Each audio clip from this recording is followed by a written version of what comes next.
Okay. Okay, fine. Let's begin with cell. Okay, let's begin with the chapter cell. We have already begun with the chapter biology basics, but today we will directly learn that what cell is, how it is, what are the types of the cell. We will also try to learn about the interaction of the cell with the environment. These are the things we will try to learn. Now, cell, as you know, is the structural, we like to say structural and functional unit of life. Now, why is it called the structural and functional unit of life? Why is it called the structural and functional unit of life? That we sure do know from the previous video that we have understood that why it is called the structural unit.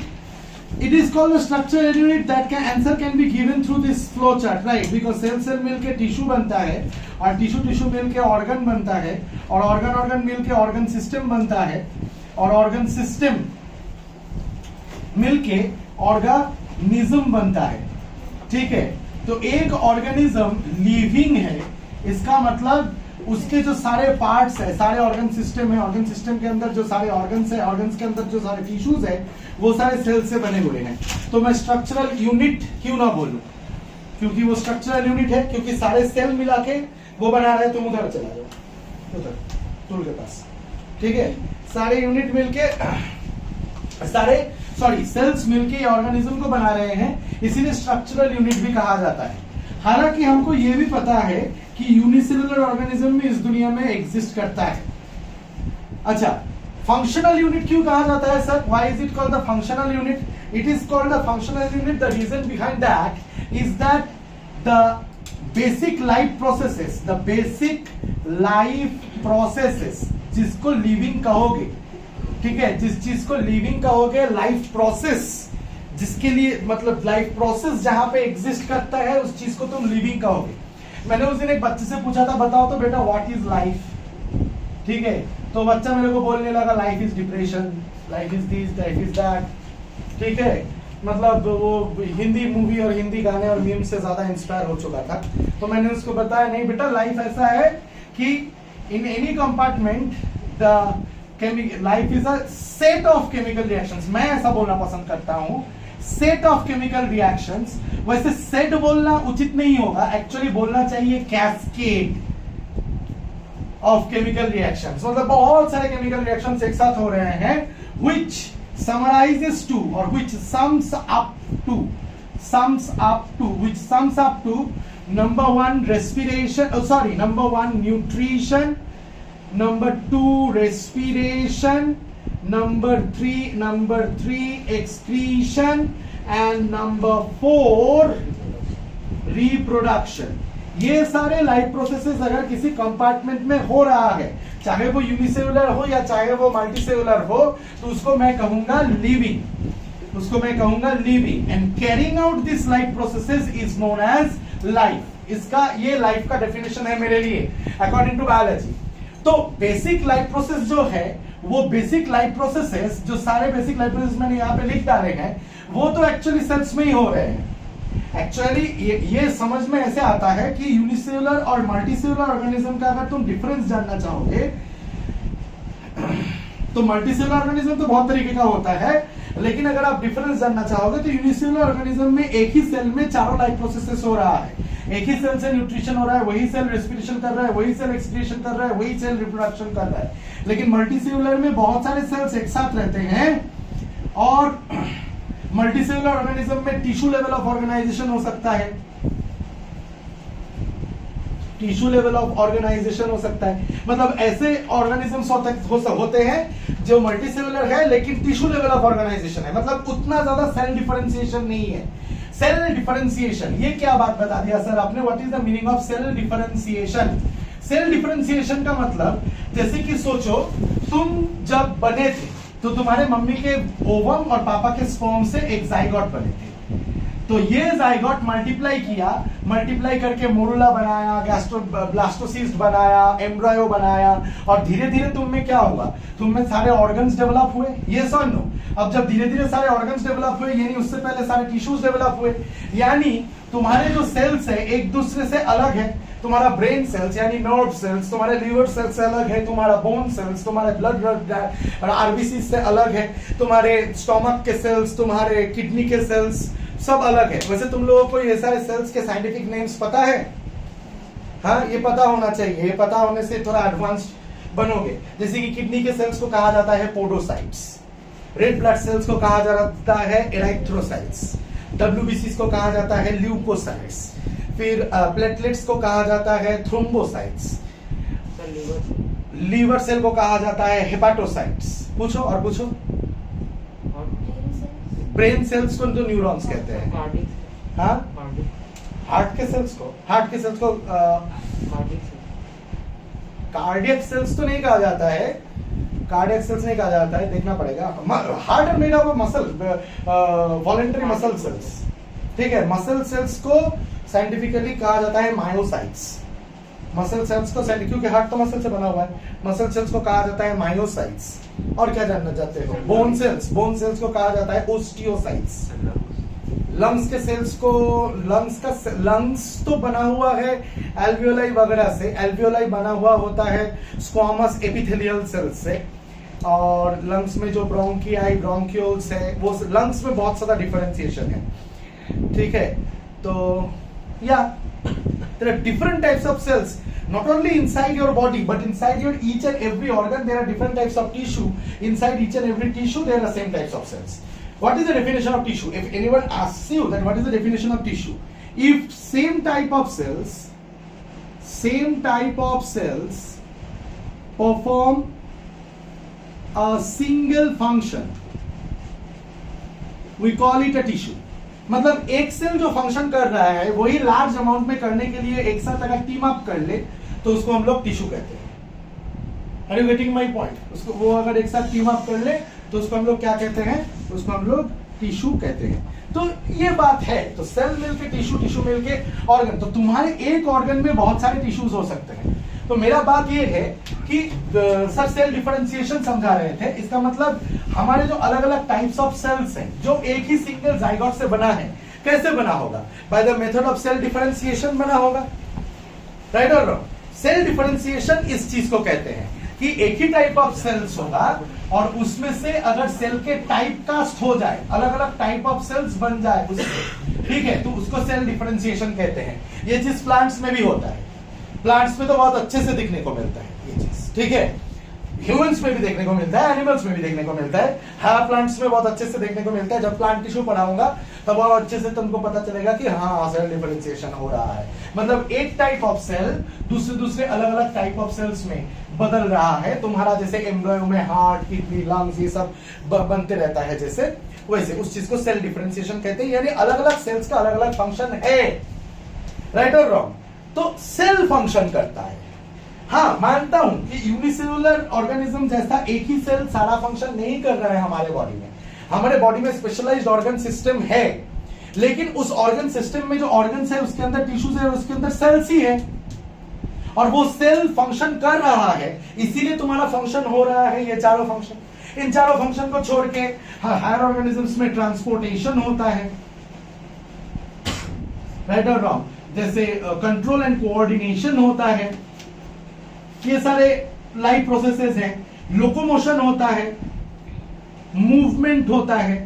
Life locomotion मतलब एक जगह से दूसरी जगह move करना, movement मतलब सिर्फ ऐसे मूव कर रहा हूं, इस चीज को करना, ठीक है। लोकोमोशन होता है, मूवमेंट होता है। तो ऐसे हायर लाइफ प्रोसेसेस भी पॉसिबल है जो हायर ऑर्गेनिजम्स में होते हैं। लेकिन ये चार लाइफ प्रोसेस के बारे में मैं हर वक्त क्यों बताते रहता हूं?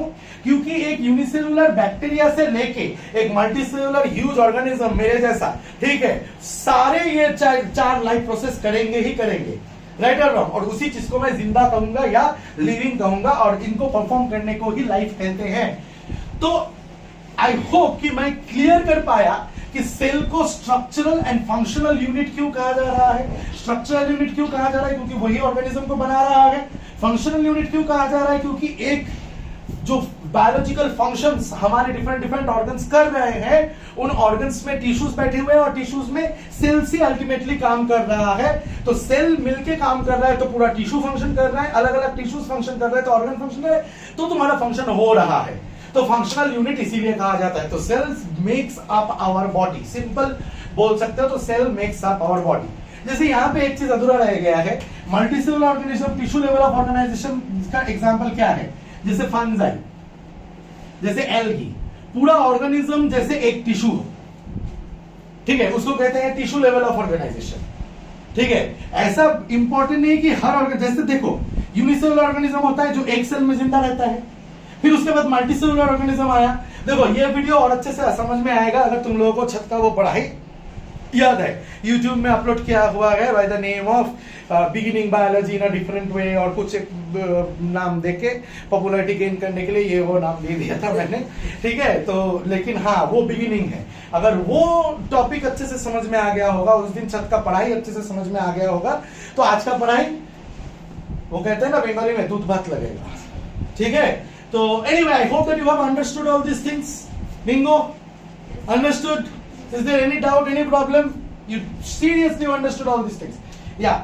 So देखो, यूनिसेलुलर सेल, जैसे एक यूनिसेलुलर ऑर्गेनिज्म भी सारे फंक्शंस करते हैं, तो यूनिसेलुलर ऑर्गेनिज्म जब मल्टीसेलुलर बना तब घंटा उतना ज्यादा organ system, liver, lungs, kidney वगैरह लेके बन गया होगा थोड़ी, राइट और रॉन्ग? उस वीडियो में मैंने बताया था मैंने, पहले छोटे छोटे मल्टीसेलुलर ऑर्गेनिज्म्स आए जो बहुत सारे सेल्स एक साथ आए, जैसे फंजाई, एल्गी, ठीक है। ये सब को हम लोग क्या कहेंगे? इनका बॉडी ही ऐसा है जैसे टिश्यू लेवल ऑफ ऑर्गेनाइजेशन, जैसे पूरा बॉडी ही जैसे एक टिश्यू जैसा फंक्शन कर रहा है, राइट और रॉन्ग? फिर आया organ level of organisation, organ level of organisation, ठीक है, मतलब ऐसे ऑर्गेनिज्म्स जिसका बॉडी एक पूरा ऑर्गन जैसा है। फिर आया organ system level of organisation, फिर आया ऑर्गेनिज्म।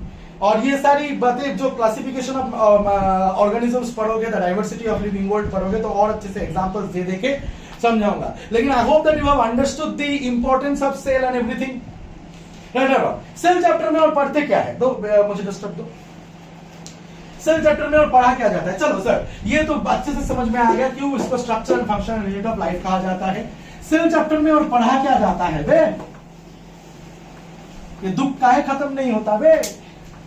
सेल चैप्टर खत्म नहीं, देखा जैसे ही बोला दुख काहे नहीं खत्म होता, गिर गया मेरा पेन का मुखड़ा।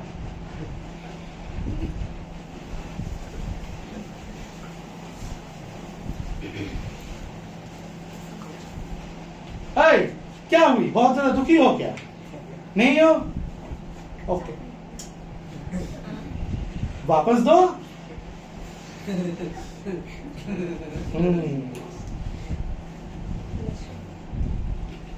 ये लो, पकड़ के रखो। अच्छा, एनीवे, तो क्या बोला मैंने? भूल गया, क्या पढ़ा रहा था? सेल के आगे, हाँ, और क्या पढ़ा जाता है सेल्स में? सेल्स में तो सबसे वो भजा वाला लगता है question, who discovered cell? Who discovered cell? Answer क्या है? Robert Hooke. In the year what? 1665। ये मस्त लर्न करते हैं बच्चे, ठीक है, क्योंकि ये क्वेश्चन आएगा ही आएगा भाई, ये तो मस्त लर्न करके जाएंगे। रॉबर्ट हुक इन 1665, ठीक है। लेकिन सिर्फ मार्क्स स्कोर करना इंपॉर्टेंट नहीं होता है, इंपॉर्टेंट होता है समझना भी। जो इससे पहले बोर्ड मीटिंग में पहले जो क्या चल रहा है क्लास में, बोर्ड ये बोर्ड मीटिंग से पहले जो जो चीजें समझाई थी वो समझ में आ गए? अच्छा, हाँ, रॉबर्ट हुक, चलो कुछ व्यवहारिक बातें कर भी लेते हैं, कुछ मार्क्स उठाने वाले बातें भी कर लेते हैं, ठीक है। तो सबसे पहले सेल देखा रॉबर्ट हुक, लेकिन मैं अगर क्वेश्चन करूं हु सॉ द फोर्थ, अच्छा रॉबर्ट हुक कौन था? माइक्रोबायोलॉजिस्ट था, मतलब बायोलॉजिस्ट था, कैसा साइंटिस्ट था? मैं बताऊं, वो लेंस मेकर था, ठीक है, लेंस बनाता था, अच्छे लेंस बनाते थे। हाँ, साइंटिस्ट ही, लेंस मेकर था इसलिए मतलब भद्दा मत सोच लेना, साइंटिस्ट ही था लेकिन लेंस बनाता था। तो definitely takes me to the thought that he might be a physicist, है ना, वो लेंस बनाता था। तो रॉबर्ट हुक पहला माइक्रोस्कोप बनाने में भी हेल्प किया था। लेकिन मैं अगर तुमको पूछूं कि who saw the first living cell,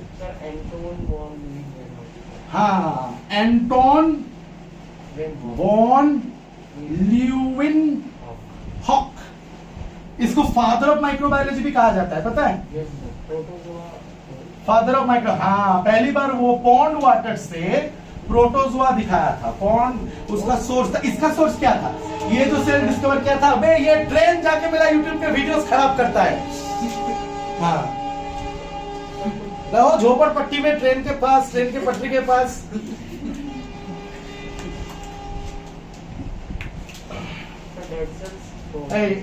हाँ, रॉबर्ट हुक का सोर्स क्या था? Cork sales.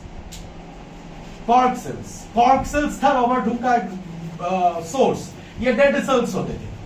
तो इसीलिए अगर क्वेश्चन पूछा जाए who saw the first living cell, तो आंसर हो जाएगा एंटोन वैन ल्यूवेनहॉक, क्योंकि वो पॉन्ड वाटर से पहली बार प्रोटोजोआ को देखा था। सर फ्रॉग का स्पर्म था। हाँ, फ्रॉग का स्पर्म, पॉन्ड वाटर में फ्रॉग का स्पर्म था। नहीं, प्रोटोजोआ देखा था। सर मेरे बुक में फ्रॉग का स्पर्म था। बहुत सारे बुक में बहुत कुछ पढ़ाता है। नहीं, पॉन्ड वाटर में पहली बार उसने प्रोटोजोआ देखा था। और बताओ, एंटोन वैन ल्यूवेनहॉक ने मजाक किया था अपनी आसपास की औरतों के साथ, नेबरहुड औरतों के साथ। ठीक है, ये बुक में लिखा हुआ मिलेगा। हाई लेवल का बुक पढ़ना पड़ेगा। मैंने पढ़ा था एक बुक में, विनेगर जो था ना, ठीक है, उसमें विनेगर, देख मैं तुमको एक बात बताता हूं, विनेगर बनता था, विनेगर जैसे बन जाता था, क्या आइडिया नहीं था लोगों को, एक्चुअली आ भी आइडिया है। एक्चुअली क्या होता है कि अगर तुम शुगर दोगे, ये पेन, ये आउट ऑफ द टॉपिक बात हो रही है, लेकिन फिर भी अगर तुम शुगर यूज करोगे, एक्सपेक्ट कर रहे थे रेड होगा ना, नहीं, अगर तुम शुगर इंट्रोड्यूस करोगे तो ईस्ट बोल के एक ऑर्गेनिज्म होता है जो यूनिसेलुलर फंजाई है, यूनिसेलुलर फंजाई है एक्चुअली, ठीक है। ईस्ट बोल के एक ऑर्गेनिज्म है जो शुगर को अल्कोहल में बदल देता है, और एसिटोबैक्टर बोल के एक ऑर्गेनिज्म है जो अल्कोहल को विनेगर में बदल देता है। तो जाहिर सी बात है, जैसे तुम दही उठा के माइक्रोस्कोप के नीचे देखोगे तो बहुत सारे लैक्टोबैसिलस दिखने को मिल जाएंगे, राइट? थोड़ा पकड़ो, बहुत सारे क्या लैक्टोबैसिलस देखने को मिल जाएंगे, मिलेंगे कि नहीं मिलेंगे? ठीक उसी तरह विनेगर अगर माइक्रोस्कोप के नीचे दिखा दो औरतों को तो माइक्रो ऑर्गेनिज्म दिख जाएंगे, राइट और रॉन्ग? और ये औरतें बोलने लगी कि हम कभी विनेगर यूज नहीं करेंगे, क्योंकि उन लोगों को घिना आता है। वो तो पहली बार है ना, back in 1674 we are talking about, right और wrong? It was 1665, it was 1674। तो विनेगर में देखा था, और जब उन औरतों ने विनेगर में इतने सारे माइक्रो ऑर्गेनिजम्स माइक्रोस्कोप के अंदर देख लिए थे, तो उसने बताया कि अच्छा विनेगर देख के ऐसा हाल है। तो उन्होंने दांत का यहाँ पे स्कम लिया था, यहाँ से स्वैप लिया था, यहाँ से अपने अपने दांत के नीचे से, ठीक है, मतलब एक औरत के दांत के नीचे से लिया और उसको स्मीयर बनाया और उसको दिखाया, तो देखो तो ज्यादा माइक्रो ऑर्गेनिज्म तुम्हारे मुंह में है, ठीक है। तो या we can say that these are living cells and he was the one who saw the first living cell. अब लिखने बोलेगा तो ये सब मत लिख देना कि सर ने ये सब सिखा दिया, कि उसने अपने मतलब नेबरहुड औरतों के साथ मजाक किया था, ये सब मत लिख देना। डायरेक्ट लिखना कि हाँ, Anton van Leeuwenhoek, who is known as the father of the microbiology, was the first to discover the what type of cells? Living cells. Okay, that's very good. And in the year 1674, 9 years after him. 9 years, no? 9 years. 9 years. Okay. Anyway, so that is one. This is one thing that comes. अच्छा चलो, ये एक discovery वगैरह हो गया। अच्छा, name the क्या बोलते हैं उसको? Name the device which is use to see the micro organism. कितने तरीके के माइक्रोस्कोप के बारे में जानते हो? देखो, सबसे पहले जानना चाहिए सिंपल माइक्रोस्कोप। सिंपल माइक्रोस्कोप ये लैबोरेटरीज में होता है, अभी भी होता है। फिर जानना चाहिए कंपाउंड माइक्रोस्कोप, ठीक है।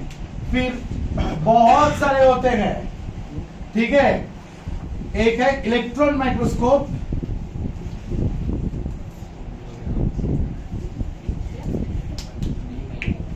ठीक है, और एक एक्स्ट्रा मेरी तरफ से गिफ्ट तुम लोगों के लिए नॉलेज, फेज कॉन्ट्रास्ट माइक्रोस्कोप।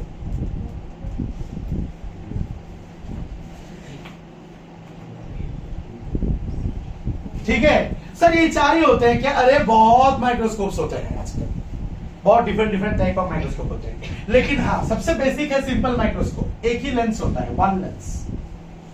ठीक है, compound microscope, two lenses. Okay, electron microscope, no need of lens, lens means छोड़ो, यूजेस इलेक्ट्रॉन बीम, लाइट को यूज ही नहीं करता है। फेस कॉन्ट्रास्ट माइक्रोस्कोप का खासियत ये है, you don't have to stain the sample. Microscope के नीचे देखने के लिए सैंपल को स्टेन करना यानी कलर करना इंपॉर्टेंट है। Are you getting my point? तुम अगर कलर नहीं डालोगे, स्टेन नहीं डालोगे, तो स्टेन क्यों, कोई अगर पूछ दे why stain used, why is staining done? Staining मतलब तुम कलर कर लेते हो ना। जैसे तुमको अगर मैं आज बोलूं कि दही में माइक्रो ऑर्गेनिज्म है, मुझे माइक्रोस्कोप के अंदर दिखा, तुम दही का थोड़ा सा दही लोगे, स्मेयर बनाओगे, ठीक है, स्मेयर बनाओगे मतलब एक कांच का ऐसे स्लाइड होता है, कांच के स्लाइड के ऊपर लूप से लेके स्मेस, लूप मतलब छोटा सा तार का एक यंत्र होता है, ठीक है, माइक्रोबायोलॉजिस्ट को पता है, तो उससे लेके स्मेयर बनाओगे। ठीक है, जब तुम स्मेयर बनाओगे, स्मेयर जब बन जाएगा, उसको डायरेक्ट कंपाउंड माइक्रोस्कोप के अंदर देखे तुम नहीं देख सकोगे। स्टेनिंग करना इंपॉर्टेंट है, कलर डालना इंपॉर्टेंट है, उसके ऊपर स्टेन डाला जाता है, जिसको बायोलॉजिकली स्टेन कहा जाता है, कलर डाला जाता है एक्चुअली। ठीक है, वो स्टेन डालने से वो ऑर्गेनिज्म मर भी जाता है एक्चुअली। ठीक है, तो स्टेन डाला जाता है, क्यों डाला जाता है, व्हाई स्टेनिंग? विजिबल होने के लिए। इसको साइंटिफिकली क्या बताओगे? To create difference of refractive index. अब ये क्या है, ये क्लास 10th में पढ़ेंगे, ठीक है, इसीलिए तो मतलब थोड़ा सा गड़बड़ हो जाता है, मतलब पूरा चीज समझाना पॉसिबल नहीं होता है एक ही पर्टिकुलर क्लास में, ठीक है, लेकिन हाँ इसका परफेक्ट साइंटिफिक आंसर याद रखना कि to create difference of refractive index. Refractive index का मतलब ये है, मैं मोटा मोटा सा समझा देता हूं, मतलब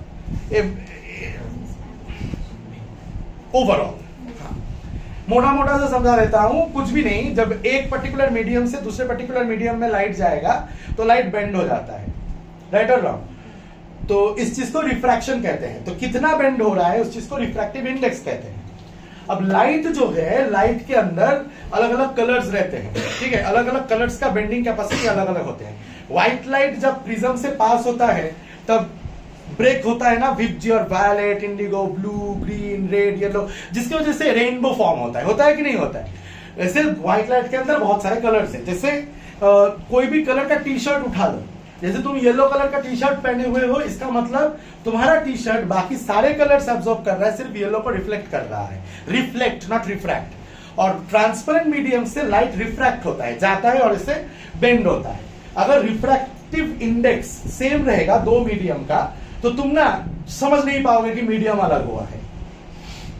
मतलब अगर वाटर और एयर का रिफ्रैक्टिव इंडेक्स सेम होता ना, तो आदमी चलते चलते पानी में गिर जाता और समझ में भी नहीं आता कि वहां पे पानी है। Are you getting my point? Understood? Refractive index अलग है बोल के ट्रांसपेरेंट मीडियम अलग अलग दिखता है कि अच्छा ये ग्लास के अंदर से लाइट आ रहा है, ये आ रहा है, वो आ रहा है, तो उसी चीज को अलग किया जाता है, नहीं तो लिविंग सेल्स नहीं दिखेगा स्लाइड के ऊपर से। Is this clear to you? तो staining is done to create difference in the, मतलब कलरिंग इज डन क्योंकि कलर का एक रिफ्रैक्टिव इंडेक्स एक नाता है, ठीक है, तो done to create difference of refractive index, तो ताकि हमें वो ऑर्गेनिज्म दिख जाए। सर ये सिंपल माइक्रोस्कोप में भी इंपॉर्टेंट है और कंपाउंड माइक्रोस्कोप में भी इंपॉर्टेंट है। सर सिंपल माइक्रोस्कोप से कंपाउंड माइक्रोस्कोप का डिफरेंस क्या है? सिंपल माइक्रोस्कोप में जितना हाईएस्ट मैग्निफिकेशन होता है 10x, मतलब 10 टाइम्स जूम, ठीक है। कंपाउंड माइक्रोस्कोप में 100x तक कर सकते हो, ठीक है। कैसे मैं बताता हूं। पहले तो 10x होता है आईपीस में, नहीं सॉरी दो लेंस रहता है, एक आई पीस, ठीक है, आई पीस मतलब जो आंखों में लगाते हैं, ठीक है, और एक होता है ऑब्जेक्टिव लेंस, एक होता है ऑब्जेक्टिव लेंस। बड़े यूट्यूबर जैसा यहाँ पे एक माइक्रोस्कोप अभी एनिमेशन से बन जाता, क्या मजा आता है, नहीं फिर क्या फायदा क्लास में फिर ऐसे करता और माइक्रोस्कोप ये देखो ये है ये है। अच्छा एनीवे कोशिश करूंगा इस वीडियो को एडिट करने के लिए, घंटा टाइम नहीं होगा। मोबाइल से हो जाएगा सिंपल माइक्रोस्कोप। हाँ मोबाइल से हो सकता है सर, पेज फाड़ के हाथ पेज फट गया एनीवे कुछ नहीं, सबने मतलब बुक खोल के देख ही सकते हो ना, माइक्रोस्कोप का डायग्राम है, ठीक है, मेरे को क्यों थकाओगे भाई, ठीक है, बुक खोल के देख लेना, माइक्रोस्कोप का डायग्राम है, तो उसमें देखना एक अखियां डालने वाला होता है, राइट और रॉन्ग, उसको कहते हैं आईपीस। एक होता है ऑब्जेक्टिव लेंस जो मैग्निफिकेशन करता है, उसके दो पार्ट्स होते हैं, एक 10x एक 40x, मतलब 10 टाइम्स जूम में भी देख सकते हो, 40 टाइम्स जूम में भी देख सकते हो। और एक बात होती है जिसको कहते हैं ऑयल इमर्शन, एक बात होती है जिसको क्या कहते हैं ऑयल इमर्शन। ऑयल इमर्शन क्या होता है, लगता है मेरे को ड्रॉ करना ही पड़ेगा, ऑयल इमर्शन। बात मत कर, वीडियो में तेरा बात रिकॉर्ड होगा, मन अच्छा लगेगा, फिर सब घूम ढूंढेंगे कौन है अमन, कौन है अमन, ठीक है। ऑयल इमर्शन, देखो ऑयल इमर्शन में क्या होता है मैं बताता हूं, देखो मैं ड्राइंग करने का रिस्क ले रहा हूं, मैं ड्राइंग करने का रिस्क ले रहा हूं, लेने से क्या है, किसका क्या जाता है, ये आईपीस है, फिर मैं भूल भी गया हूं माइक्रोस्कोप कैसे होता है, क्या आज ड्रॉ कर दूंगा, एक माइक्रोस्कोप का डायग्राम दिखा, हाँ यार सही जा रहा था, सही जा रहा था, अरे यार सही जा रहा था, हाँ चुप रहो, ज्यादा बात मत करो, देखो ड्राइंग में इतना अच्छा होना छोटे से ही मैं, हाँ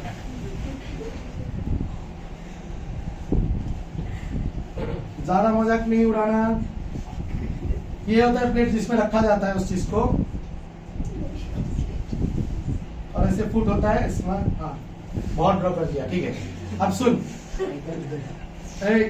यहाँ पे ना दो लेंसेज होते हैं, एक 10x का एक 40x का, समझ में आया, ऐसे घुमा घुमा के देख सकता है तू, जैसे मैं लिखा। और एक बात होती है जिसको कहते हैं ऑयल इमर्शन। ऑयल इमर्शन मतलब एक ऑयल होता है, ठीक है, I'll get this name of the oil for you, I forgot now, और उसको ना यहाँ पे डाला जाता है, ठीक है, और उसको डालने के बाद और ज्यादा मैग्निफिकेशन होके 100x बन जाता है। Is this clear to you? तो ज्यादा व्यू में देखने के लिए, तो ये हो गया कंपाउंड माइक्रोस्कोप। लेकिन ये सिंपल माइक्रोस्कोप, कंपाउंड माइक्रोस्कोप से तुम मैक्सिमम सेल का शेप पता कर सकोगे मेरे बच्चे। क्या पता कर सकोगे? सेल का शेप पता कर सकोगे। अगर तुमको अंदर देखना है सेल का, सेल ऑर्गेनेलिज देखना है, हाँ, which reminds me, what is cell organelle? आएंगे, what is cell organelle में आएंगे, पढ़ लेते हैं थोड़ा सा। इलेक्ट्रॉन माइक्रोस्कोप से सेल ऑर्गेनेल दिखता है, ठीक है। इलेक्ट्रॉन माइक्रोस्कोप का देखो, अभी मैं अगर इलेक्ट्रॉन माइक्रोस्कोप के बारे में यहाँ पे बताना शुरू करूं तो I will lose the scope of the syllabus of this chapter. Okay, so electron microscope को इतना तक छोड़ते हैं कि it uses electron beam and does not use light to focus और to show you the structures. Is this clear to you? अब इसके अंदर क्लास 12 का फिजिक्स पार कर जाता है बच्चा, उसके बाद भी उसको मैं समझाने का कोशिश किया हूं,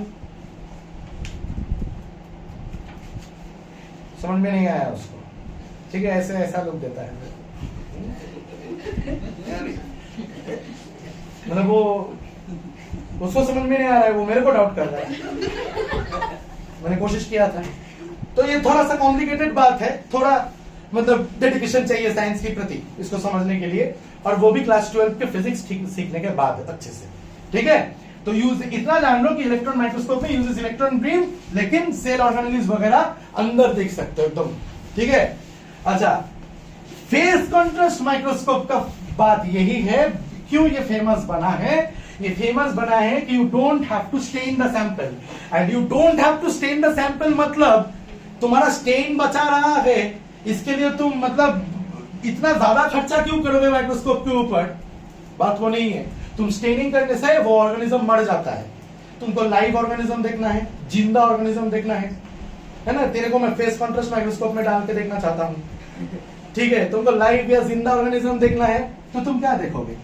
तुम फेस कॉन्ट्रास्ट माइक्रोस्कोप को यूज करोगे। Is this clear to you? Am I being able to make myself clear? हाँ, तो इसका फंक्शन क्या है? जिंदा माइक्रो ऑर्गेनिज्म देख सकते हैं। यस और नो? Yes, sir. आया बात समझ में? Yes, तो माइक्रोस्कोप का पूरा क्लियर हो गया। This is the best diagram of microscope on the internet. sir, bicycle. हाँ? Bicycle. What? This is literally the best diagram of meme बना देगा। अबे चैनल लोगों तक पहुंचेगा ना? मैं ऐसा रोस्ट होऊंगा, ऐसा रोस्ट करेंगे मेरे को इस माइक्रोस्कोप के लिए। But still I am hoping for that day. कमाई तो होगा। अच्छा कहाँ है देख? इधर। अच्छा तो इसको मिटाता हूँ, कोई प्रॉब्लम नहीं है। असली बात तो समझ में आ गया ना? तेरे को भी कल डोज मिला था ना, तू भी दुख में है क्या? शौक में है अभी भी? है तो बोल।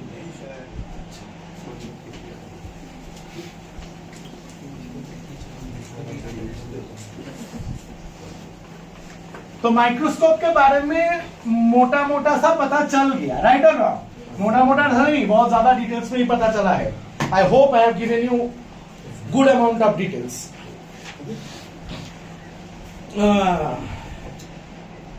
ओके अच्छा, लेबोरेटरी में पता है तुम लोगों से क्या एक्सपेरिमेंट करवाया जाएगा? प्याज का, यस, ऑनियन पील का एक्सपेरिमेंट करवाया जा सकता है, या epidermal cells of plant leaf. ठीक है, हाँ हो भी गया है, करवा भी दिया है, तो करवाएगा स्कूल में जरूर ये करवाएगा। ठीक है, और एक चीज है, ये एक चीज याद रखना, एक क्वेश्चन पूछ सकता है, what is electron micrograph? What is electron micrograph? Electron micrograph मतलब इलेक्ट्रॉन माइक्रोस्कोप से बना हुआ जो पिक्चर हम लोगों को मिलता है उसको हम लोग कहते हैं electron micrograph. Is this clear to you? आया बात समझ में? ओके चलो, अभी मेरे को पढ़ने का मन हो रहा कि सेल क्या क्या चीज से बना हुआ है, क्योंकि देख सब पढ़ते हैं कि सेल मिला के टिश्यू बनता है, टिश्यू मिला के ऑर्गन बनता है, ऑर्गन मिलके ऑर्गन सिस्टम बनता है, और ऑर्गन सिस्टम मिला के ऑर्गेनिज्म बनता है। लेकिन ना इस साइड और इस साइड में कोई नहीं बताता, मेरे को बड़ा फ्रस्ट्रेशन होता। ठीक है, इस साइड में बताओ, क्योंकि एक्चुअली हुआ क्या है, एटम्स और एटम्स मिलके मॉलिक्यूल्स बना है। देखो जगह कम पड़ गया, बहुत सारे मॉलिक्यूल्स मिलके मैक्रोमॉलिक्यूल्स बना है। Macromolecules are actually some kind of polymeric molecules. I will explain you this things. Polymeric molecules बना है, उसको मिला के सेल्स बना है। ठीक है, और फिर टिश्यू बना है, ऑर्गन बना है, ऑर्गन सिस्टम बना है, ऑर्गेनिज्म बना है। ऑर्गेनिज्म मिलके कम्युनिटी बनता है, बहुत सारे कम्युनिटी मिलके पॉपुलेशन बनता है, बहुत सारा पॉपुलेशन मिलके हैबिटेट बनता है, बहुत सारे हैबिटेट मिलके इकोसिस्टम बनता है, और बहुत सारा इकोसिस्टम मिलके बायोस्फीयर यानी अर्थ का लिविंग जोन बनता है। मजा आया? अब सेल्फिश की तरह अपने बारे में मत सोचना, मेरे एटम्स, मेरे मॉलिक्यूल्स, मेरे सेल्स, मेरे टिश्यूज, मेरे ऑर्गन सिस्टम, मैं एक ऑर्गेनिज्म, मेरा कम्युनिटी, मेरा पॉपुलेशन, मेरा हैबिटेट, मेरा इकोसिस्टम, मेरा घंटा। अकेला कभी जिंदा नहीं रह सकता। नो ऑर्गेनिज्म कैन बी जिंदा अकेला। अरे it is true, no organism can be जिंदा अकेला। It is very important that there should be the formation of food chain and food web. Are you getting my point? अगर food chain नहीं बनेगा, एक दूसरे के साथ इंटरेक्शन नहीं होगा, तो लाइफ पॉसिबल ही नहीं है।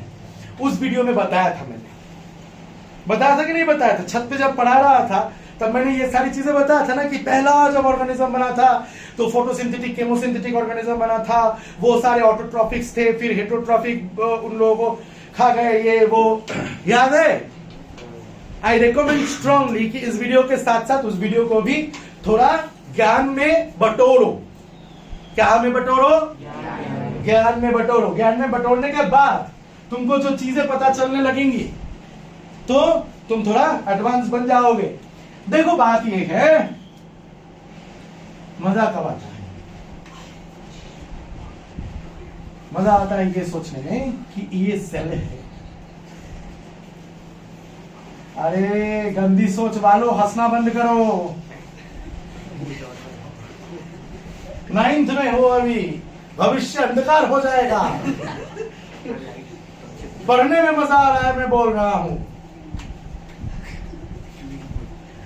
एनीवे, मतलब फिन फिना के हंस रहे हैं।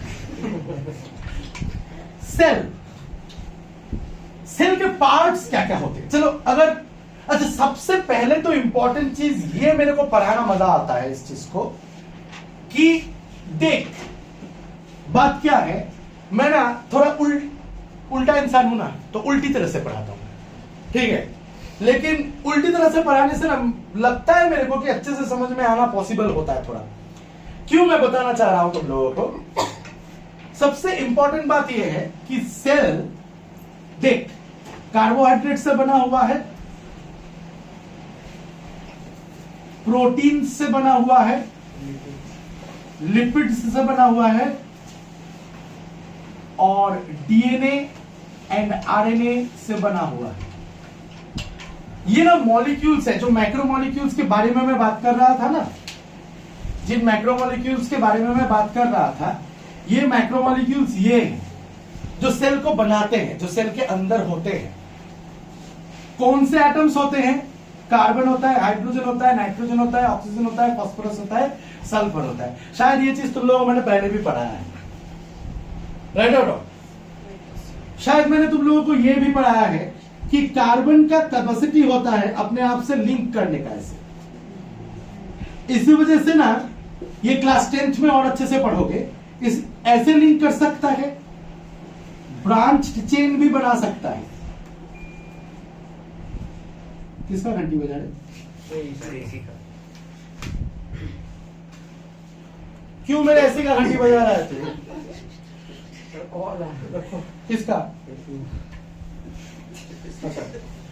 ऐसे ब्रांच चेन भी बन सकता है। अच्छा, साइक्लिक चेन्स भी बन सकते हैं ऐसे।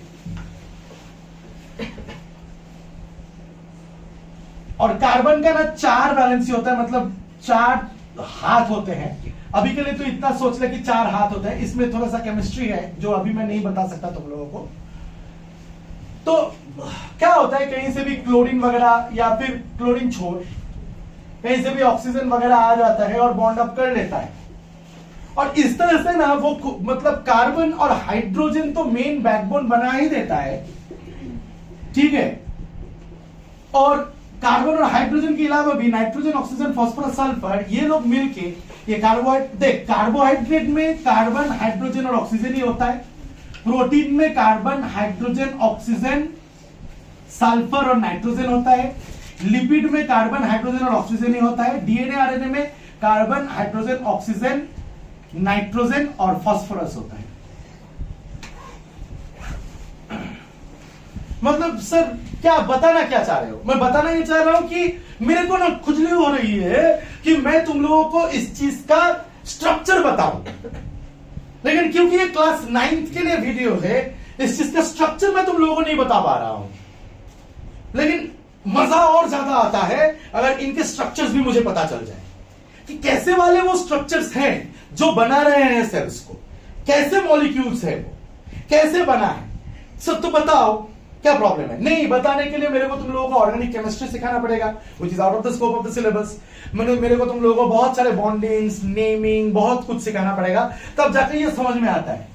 लेकिन जो क्लास 11th के बच्चे होते हैं ना, उनको फर्स्ट, मतलब मैं सोच इतना एड़ा हूं, क्लास 11th के बच्चे आते हैं, मैं डायरेक्ट कहता हूं देख तेरे स्कूल में जो हो रहा है, मेरे को फर्क नहीं पड़ता। मैं पहले बायोलॉजी में कुछ पढ़ाऊंगा जो 17वां चैप्टर है, शायद 16वां के 17वां चैप्टर है, क्योंकि मेरे को लगता है कि ये पहले जानना चाहिए। एनीवे, और ये इंपॉर्टेंट भी है, इसके बारे में बार बार सिखाया भी जाता है, बुक में इनडायरेक्टली डायरेक्टली लिखा जाता है। क्या तुम लोग इसका नाम पहली बार सुन रहे हो? नहीं, आई होप बुक में सीखे होगे कि न्यूट्रिशन में ये न्यूट्रिएंट्स है। सिखाया है कि नहीं सिखाया? हाँ वही है, राइट और रॉन्ग? तो मैं आज तुम लोगों को बता रहा हूं कि ये मॉलिक्यूल्स जो है, ये मॉलिक्यूल सेल्स बनाते हैं। सर हमारे सेल्स नहीं, सभी के सेल्स, सबके सेल्स यही मॉलिक्यूल बनाता है। तू अगर प्लांट का सेल वॉल देख लेगा, प्लांट का सेल वॉल अगर तू देख लेगा, प्लांट का सेल वॉल में क्या रहता है? सेलुलोज। सेलुलोज क्या है? एक कार्बोहाइड्रेट है, ठीक है। अच्छा, तू अगर फंजाई का सेल वॉल देख लेगा, ये प्लांट का सेल वॉल है, ये फंजाई है, सोच, ये फंजाई का अगर सेल वॉल देख लेगा तो बनता है काइटिन से। काइटिन क्या है? एक कार्बोहाइड्रेट है, ठीक है। तू अगर बैक्टीरिया का सेल वॉल देख लेगा तो बैक्टीरिया क्या है? बैक्टीरिया का सेल वॉल बनता है पेप्टाइडोग्लाइकन से, याद रहेगा ना। बैक्टीरिया का सेल वॉल किससे बनता है? पेप्टाइडोग्लाइकन से। पेप्टाइडोग्लाइकन मतलब प्रोटीन एंड कार्बोहाइड्रेट दोनों से बना हुआ है। तुमको पता है सेल मेम्ब्रेन किससे बना हुआ है? किसी का भी सेल मेम्ब्रेन उठा के देख ले, cell membrane lipids and protein से बना हुआ है। किसी का भी सेल मेम्ब्रेन उठा के देख ले, सेल मेम्ब्रेन लिपिड्स और प्रोटीन से बना हुआ है, ठीक है। साइटोप्लाज्म तो वाटर से बना हुआ है, ये सेल है। अगर सेल वॉल है इसके पास तो सेल वॉल तीन के पास ही हो सकता है, प्लांट, फंजाई और बैक्टीरिया। बाकी किसी के पास सेल वॉल होता नहीं है, एनिमल्स के पास सेल वॉल नहीं होता है। अब ये क्वेश्चन है, बताओ क्यों? प्लांट के पास सेल वॉल होता है, बैक्टीरिया के पास सेल वॉल होता है, फंजाई के पास सेल वॉल होता है, लेकिन एनिमल्स के पास सेल वॉल नहीं होता है। ऐसा क्यों है? सर हम लोग सेलुलोज डाइजेस्ट नहीं कर पाते। ये कोई आंसर हुआ बे? श्योर होकर आंसर दिया था, क्योंकि हम लोगों को फ्लेक्सिबिलिटी की जरूरत थी। अगर सेल वॉल नहीं होगा तो सेल में फ्लेक्सिबिलिटी आएगा, ठीक है। और इन लोगों को फ्लेक्सिबिलिटी की उतना जरूरत नहीं था। पहले इन लोगों को प्रोटेक्शन का ज्यादा जरूरत था, और प्लांट को तो प्रोटेक्शन का ज्यादा जरूरत है, क्योंकि plant is also predated by herbivores. Plant is predated by herbivores. आया बात समझ में? मतलब हार्बीवोर जो एनिमल होते हैं, गाय, बकरा, इन लोगों को इनोसेंट मत समझो, ये प्लांट खाते हैं, प्लांट को प्रीडेशन कर लेते हैं, राइट और रॉन्ग? अब मैंने गाय को इनोसेंट मत समझो बोला, ये गया मेरा वीडियो।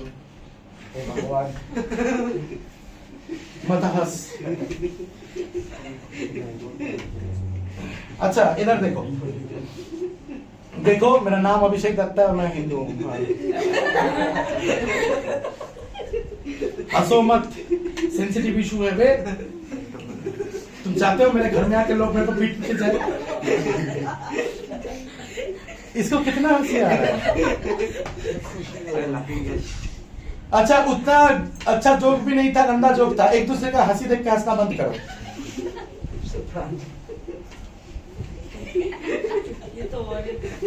अच्छा, okay, let's get back to the studies. Okay, fine.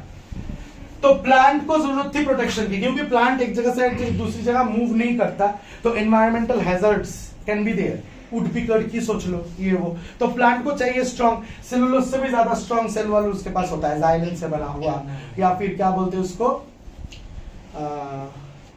Xylene होता है। सेलुलोज के बिना अलावा भी जाइलिन होता है। अरे जो स्क्लेरेन्काइमा में रहता है सेल वॉल में, उसका क्या नाम है? सेलुलोज नहीं रहता उसमें, उसमें और टफ पॉलीसेकेराइड रहता है। पॉलीसेकेराइड मतलब कार्बोहाइड्रेट रहता है, और टफ कार्बोहाइड्रेट रहता है। अरे उसका नाम क्या है, भूल गया मैं भूलता बहुत हूं बे, गूगल कर लेना। मतलब है, तुम अगर देखोगे, अरे यार स्क्लेरेन्काइमा का सेल वॉल बना हुआ होता है। दे बुक दे, वीडियो में रिकॉर्ड नहीं होगा, अच्छा नहीं लगेगा, देख के बता दूंगा, चीटिंग करके।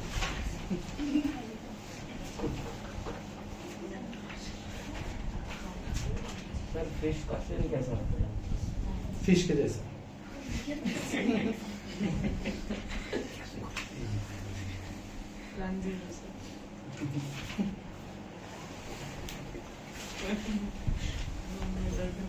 लिग्निन से भूल गया था, लिग्निन से बना हुआ होता है। देखो देख के बोल दिया चीटिंग करके, क्या फायदा है, थोड़ा चीटिंग चलता है यार। या तो लिग्निन से बना होता है। लिग्निन भी कार्बोहाइड्रेट है, तो स्क्लेरेन्काइमा जो प्लांट को स्ट्रेंथ प्रोवाइड करता है। एनीवे, वो मेरा बात नहीं है। मेरा इशू ये है कि ये समझ कि ये बना रहा है सेल्स को, राइट और रॉन्ग? अच्छा सर, चलो कार्बोहाइड्रेट का इंपॉर्टेंस पता चल गया, प्रोटीन, कार्बोहाइड्रेट का सारा इंपॉर्टेंस नहीं पता चला बे अभी भी। मैं एक बात बताऊं,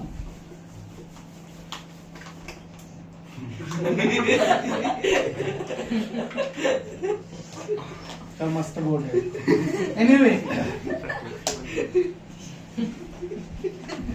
इतना हंस रहे हो तो कैसे मजा आएगा। नहीं देखो, मैं इतना बताना चाह रहा था, मैं भूल गया, हंसी के मारे में भूल गया क्या बताना चाह रहा था। कार्बोहाइड्रेट, कार्बोहाइड्रेट के डिटेल में, हाँ थैंक यू। कार्बोहाइड्रेट जो है वो देखो, अगर ऐसे कार्बन कार्बन मिलके एक ऑक्सीजन भी होता है, अगर सिंगल यूनिट हो ना तो उसको कहते हैं मोनोसैकेराइड। क्या कहते हैं उसको? कभी भूलना मत इस चीज को, हाँ तुम्हारे काम आएगा। और ऐसे मोनोसैकेराइड यूनिट्स अगर ज्वाइन हो जाए और पॉलीमर फॉर्म कर दे तो उसको कहते हैं पॉलीसैकेराइड। वो ब्रांच चेन भी फॉर्म कर सकता है, ठीक है, उसको कहते हैं पॉलीसैकेराइड। सर ऐसे तो कार्बन से समझाए थे, नहीं वो कार्बन का दूसरा है। कार्बन तो मोनोसैकेराइड के अंदर भी है और सबके अंदर कार्बन चेन बना रहा है। कार्बन से कार्बन, इसीलिए तो कहते हैं carbon forms the backbone of life, है ना। और या फिर हम लोगों के लाइफ को क्या कहते हैं? कार्बन बेस्ड लाइफ कहते हैं ना, कहते हैं कि नहीं कहते हैं? हमारे लाइफ को क्या कहते हैं? Carbon based life. इसीलिए तो कहते हैं क्योंकि इनका सबका बैकबोन जो है, इसका सबका जो स्ट्रक्चर है तो कार्बन से बना हुआ है। तो ये पॉलीसैकेराइड मतलब बहुत सारे मोनोसैकेराइड से बनता है। पॉलीसैकेराइड हमेशा याद रखना, स्टोर करने के लिए या फिर प्रोटेक्शन देने के लिए या सेल वॉल में रहने के लिए पॉलीसैकेराइड। मोनोसैकेराइड, एक मोनोसैकेराइड का नाम है ग्लूकोज। ऐसे बहुत सारे मोनोसैकेराइड्स होते हैं। ग्लूकोज हम लोगों को एनर्जी प्रदान करते हैं। हम लोगों को जब भूख लगती है हम लोग खाना खाते हैं, लेकिन हमारा खाना जब एनर्जी में कन्वर्ट होता है उससे पहले हम लोगों का खाना ग्लूकोज में कन्वर्ट होना इंपॉर्टेंट है। अगर ग्लूकोज में नहीं कन्वर्ट हुआ तो सेल कभी ऐसा रिएक्शन करेगा ही नहीं ताकि हमारा एनर्जी बने। एटीपी किसको बोलते एटीपी ग्लूकोज से ही ब्रेक डाउन होकर बनता है और उसी चीज को तो रेस्पिरेशन कहते हैं, सेलुलर रेस्पिरेशन। वो भी तुम जो गधे सोचते हैं, हम जो सांस लेते हैं और सांस छोड़ते हैं, इसको रेस्पिरेशन कहते हैं। घंटा बैक्टीरिया सांस लेता है तो स्पॉन्ज सांस लेता है तो वो भी तो लिविंग ऑर्गेनिज्म है। Are you getting my point? Earthworm सांस लेता है? नहीं। एक्चुअली रेस्पिरेशन का मतलब, सेलुलर रेस्पिरेशन का मतलब ये है कि ये वाला मोनोसैकेराइड ग्लूकोज को ब्रेक डाउन करके एटीपी बनाना। तो ये भी एक इंपॉर्टेंस हो गया कि साइटोप्लाज्म के अंदर ये होता है। सेल के जो साइटोप्लाज्म होता है ना, साइटोप्लाज्म के अंदर ये चीज होता है। Is this clear to you? Understood. तो कार्बोहाइड्रेट का इंपॉर्टेंस थोड़ा बहुत समझ में आ गया। प्रोटीन का क्या इंपॉर्टेंट है सर?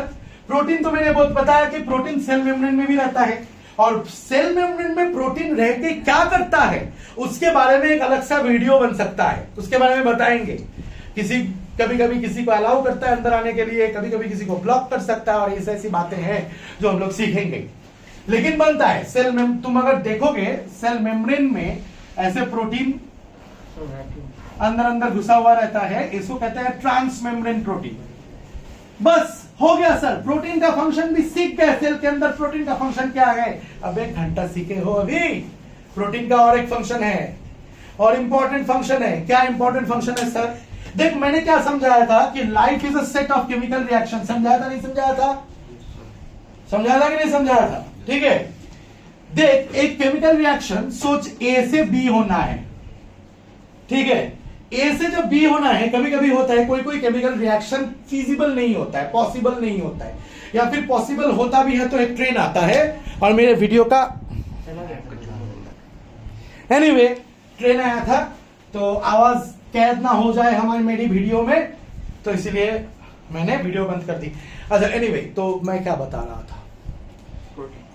प्रोटीन का फंक्शन घंटा से क्यों? खाली ट्रांसमेम्ब्रेन प्रोटीन से नहीं, सुनो मेरी बात। एक रिएक्शन हो रहा है ए से बी, ठीक है, और सेल के अंदर ना मैंने क्या बोला था, कैस्केड ऑफ रिएक्शंस होता है। सेट्स ऑफ रिएक्शन तो कुछ रिएक्शंस, मुट्ठी भर रिएक्शंस। कैस्केड होता है, कैस्केड मतलब बहुत सारे रिएक्शंस होता है, एक के बाद एक, एक के बाद एक, एक के बाद एक, और उस चीज को लाइफ कहते हैं। एक्चुअली से जो सेल के अंदर रिएक्शंस कंटिन्यूअसली हो रहा है। सर क्यों हो रहा है? To carry out the life processes, to break down the nutrition. तू जो डाइजेशन कर रहा है तो उसमें केमिकल रिएक्शंस इन्वॉल्व नहीं है, तू बोलता है कि स्टोमक में मेरा प्रोटीन डाइजेशन हो रहा है, लिवर में सॉरी लीवर से बाइल जूस निकल रहा है और लिपिड इमल्सिफाई हो रहा है, तो लाइपेज से मेरे इंटेस्टाइन में और प्रोटीन प्रोटीएज से ये सब मेरा प्रोटीन वगैरह ब्रेक डाउन हो रहा है। तो ये सब क्या है? प्रोटीएज, लाइपेज, फिर पेप्सिन, ये सब क्या है? ये सब तो एंजाइम्स है, प्रोटीन स्ट्रक्चर्स हैं जो केमिकल रिएक्शन को पॉसिबल करवाते हैं। रेस्पिरेशन में अभी अभी जो मैंने बताया, ग्लूकोज से एनर्जी बनता है, इसमें सेट्स ऑफ केमिकल रिएक्शन होता है, बहुत सारे केमिकल रिएक्शन होता है 3-4 स्टेप्स में, उसमें भी एंजाइम्स की जरूरत होती है। समझा पा रहा हूं बात? समझा पा रहा हूं कि नहीं समझा पा रहा हूं? उसमें भी एंजाइम्स की जरूरत होती है। Sir enzymes are biological catalysts, enzymes are biological catalysts, logical catalyst. Catalyst मतलब इस रिएक्शन को पॉसिबल कराता है। जो भी रिएक्शन के बारे में मैंने अभी बोला ना, वो सारे रिएक्शंस को पॉसिबल कराता है कौन? उस सारे रिएक्शन को पॉसिबल कराता है एंजाइम्स। कौन है ये एंजाइम्स? ये एंजाइम्स एक्चुअली प्रोटीन मॉलिक्यूल्स होते हैं। क्या होते हैं? प्रोटीन मॉलिक्यूल्स होते हैं। क्या काम है इनका? इनका काम है बायोलॉजिकली कैटलाइज करना। कैटलाइज करना मतलब अगर एंजाइम नहीं होता तो ए से बी शायद कभी बनता ही नहीं, या बनने में इतना टाइम लगता कि वो सेल के लिए कोई फायदे की बात नहीं होती। सेल में हर एक एंजाइम, हर एक रिएक्शन कैटलाइज्ड होता है, ज्यादातर रिएक्शंस कैटलाइज्ड होता है। और उस कैटालाइसिस या कैटलिस्ट का मतलब है जो रिएक्शन को पॉसिबल करवाएगा। और इसके वेज होते हैं जो क्लास 11th में फिर से मैं सिखाऊंगा। ठीक है? कैसे एक एंजाइम एक ना होने वाले रिएक्शन को भी पॉसिबल करवा देता है। ठीक है? इसके बारे में अलग चैप्टर होता है। लेकिन हाँ, छोटे से जानकारी इसके लिए मैं बता सकता हूं कि सोचो एक प्रोटीन है ऐसे स्ट्रक्चर का। ठीक है? तो उस प्रोटीन में यहां पे एक एक्टिव, इसको एक साइट कहते हैं एक्टिव साइट। क्या कहते हैं? Active site. सोच ए आके क्या होता है, यहां पे बाइंड हो जाता है और बी में बदल के निकल के चला जाता है।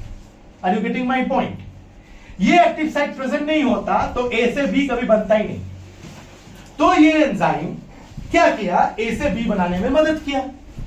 और ऐसे सेल्स में जितने भी रिएक्शंस होते हैं वो ऐसे मदद करते रहता है। इस चीज को कहते हैं कैटलाइज करना। कैटलाइज करना, catalyst, acting as a catalyst. These are enzymes, these are protein molecules having this kind of irregular structures or clefts inside them or active sites inside them which catalyzes the reaction. खुद से ए से B शायद नहीं बनता अगर ये enzyme नहीं है। तो प्रोटीन का ये फंक्शन भी है क्योंकि enzymes are actually protein molecules. अच्छा सर, तो समझ में आ गया कि ट्रांस मेम्ब्रेन प्रोटीन और एंजाइम्स एक्ट कर सकता है, ये प्रोटीन का फंक्शन है। और कुछ? हाँ, और कुछ भी है। प्रोटीन के और फंक्शंस भी है। प्रोटीन हमारे बॉडी के स्ट्रक्चर को बनाता है, प्रोटीन हमारे कैरेक्टरिस्टिक्स को डिटरमाइन करता है। ये तो बहुत ही छोटे लेवल में सिखाया मैंने। ठीक है? मैं प्रोटीन ना प्रोड्यूस होने की वजह से हमारी डिजीज हो सकती है। इंसुलिन एक प्रोटीनिशियस हार्मोन है। ठीक है? ये इंसुलिन नहीं बनने के लिए हमें डायबिटीज हो सकती है जो कि जेनेटिक है। ठीक है? मतलब वो जीन स्विच्ड ऑफ है। अब सर ये कहां जा रहे हो? प्रोटीन हो रहा था, जीन की तरफ कहां चले जा रहे हो?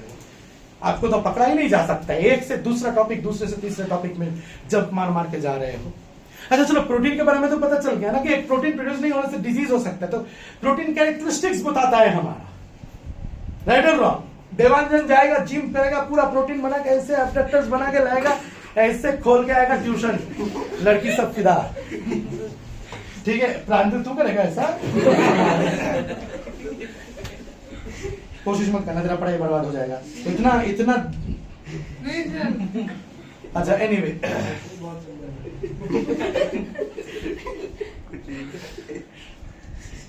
अच्छा चलो, मजाक है पार्ट। ये समझ में आया? समझ के मजा आया? तो इसका भी इंपॉर्टेंस पता चला। लिपिड से तो बनता है तेरा, लिपिड से क्या बनता है? बता क्या बनता है लिपिड से? सेल मेम्ब्रेन, है ना? डीएनए आरएनए की इंपॉर्टेंस में मैं जाने की कोशिश कर रहा था, लेकिन उसके लिए मैं एक दूसरा बोर्ड का मिटाना चाहता हूं, फेयर पेज यूज करना चाहता हूं। मिटा दूं?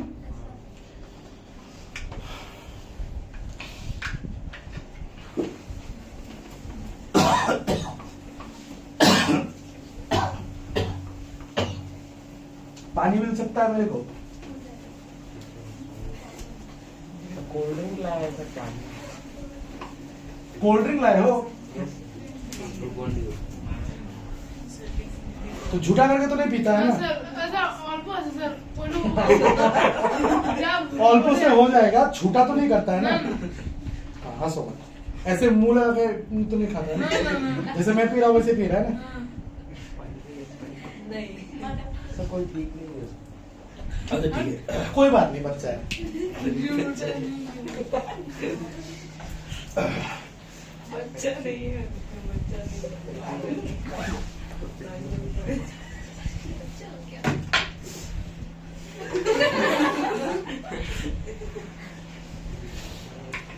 पढ़ाई करो, छोटी बच्ची हो।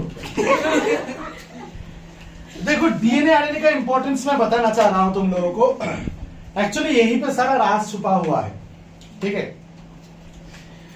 क्या होता है कि सेल के अंदर होता है डीएनए।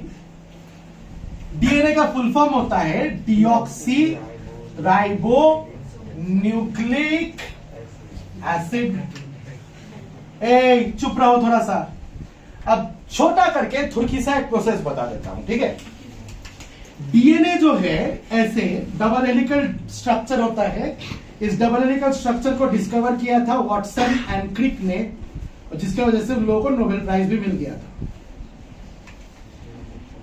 ये डबल हेलिक्स जैसे बाइनरी कोड्स होते हैं ना, 0101010101000001, ये बताएगा तो कंप्यूटर को समझ में आएगा। तू कंप्यूटर को आई लव यू बोल रहा है, मेरे को नहीं पता क्या बोल रहा है, ऐसे ही बता दिया मैंने।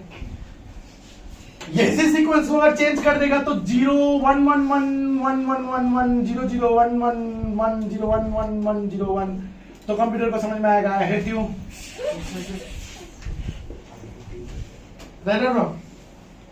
तो यानी कोड्स 0 और 1 मिला के लाखों बन सकते हैं, राइट और रॉन्ग? और इस हिसाब से कंप्यूटर को समझ में आता है, डेटा स्टोर करके रखता है कंप्यूटर इस हिसाब से।